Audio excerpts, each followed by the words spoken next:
सज्जन कोमल होते हैं और दुष्ट कठोर होते हैं। जिह्वा कोमल है, दांत कठोर हैं।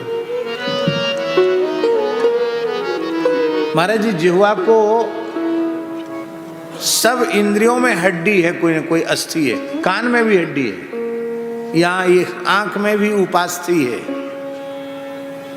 गोलक में नहीं, लेकिन यहाँ ये हड्डी है। देखो यहाँ दबाने से पता चलेगा, ये हड्डी है, ये हड्डी। केवल एक जिह्वा ऐसी इंद्रिय है जिसमें हड्डी नहीं है, क्योंकि हड्डी होती तो जिह्वा में कठोरता आती।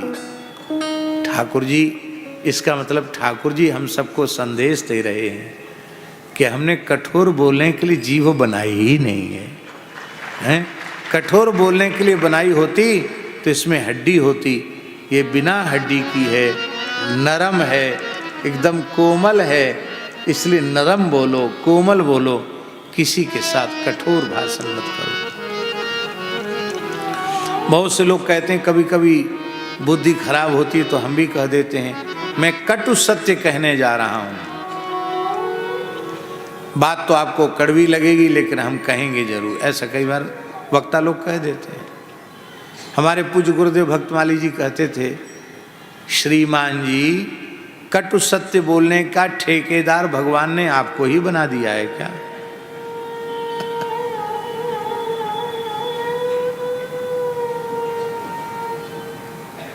एक बात तो ये कहते थे महाराज जी, दूसरी बात ये कहते थे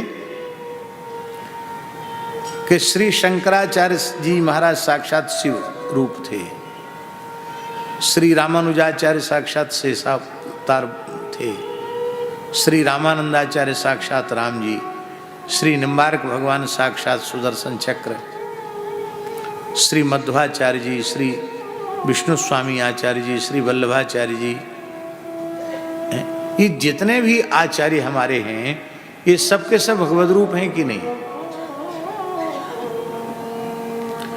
और सबने प्रकट होकर के उस काल में धर्म की रक्षा की, लेकिन कलयुग को किसी ने बदला क्या? ये समर्थ थे, ये कलयुग बदल सकते थे, लेकिन कलयुग नहीं बदला। अब तक चल रहा है, चलेगा भी। क्यों नहीं बदला कलयुग?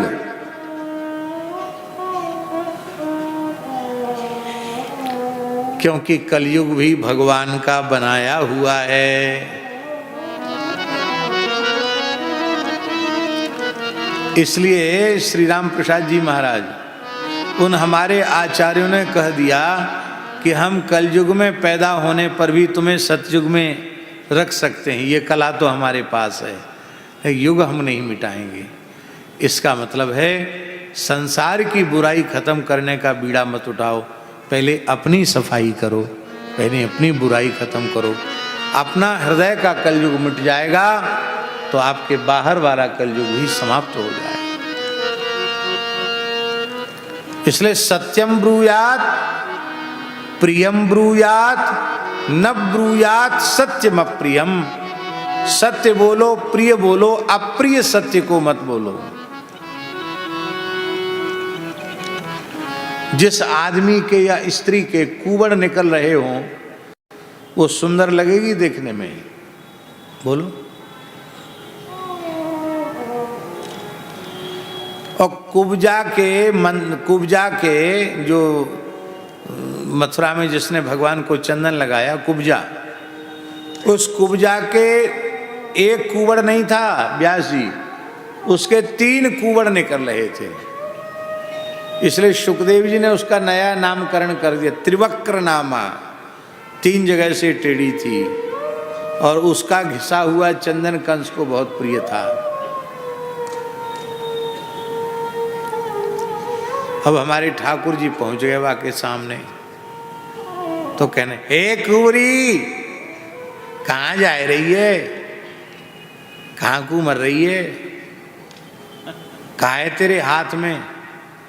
ऐसा बोलते ना यदि ठाकुर जी तो 10-20 गाली दिए बिना नहीं रहती वो। काने को काना कहो, अंधे को अंधा कहो, उसको अच्छा लगेगा?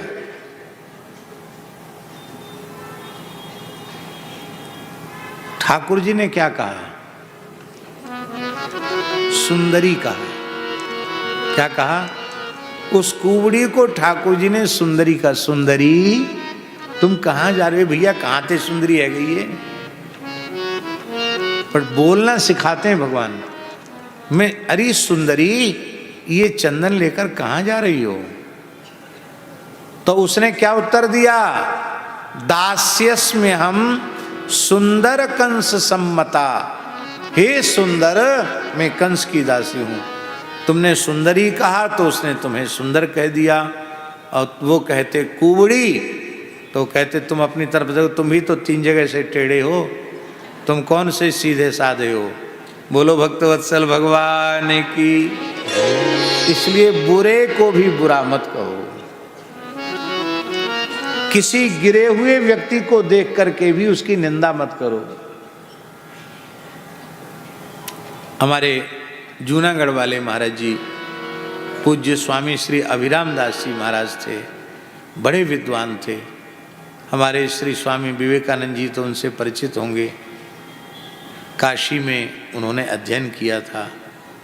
हाँ, बहुत अच्छे विद्वान थे, व्याकरण के बहुत अच्छे विद्वान, वेदांत के बहुत अच्छे विद्वान थे, और विनोदी स्वभाव के थे, हंसाते खूब थे। बचपन में हमने उनके मुख से एक वाक्य सुना था, वो पूरा याद नहीं है, लेकिन जितना याद है उतना हम सुना देते।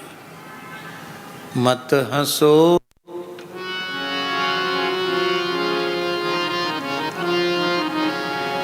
मत हंसो किसी को गिरते देख कभी तुम।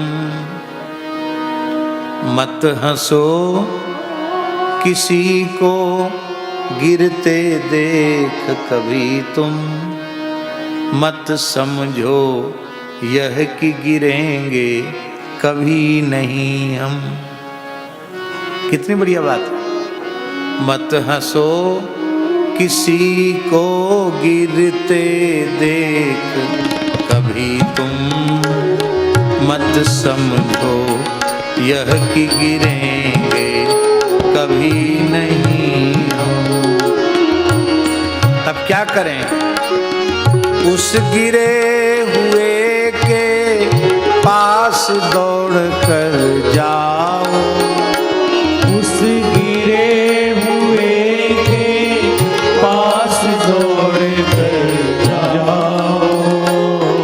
सादर देकर अवलंबन उसे उठाओ। सादर देकर अवलंबन उसे उठाओ। मत हंसो किसी को गिरते देख कभी तुम। मत समझो यह कि गिरेंगे कभी नहीं हम। मत समझो यह कि गिरेंगे कभी नहीं हम। कभी किसी से कठोर नहीं बोलना। माई मेरे श्याम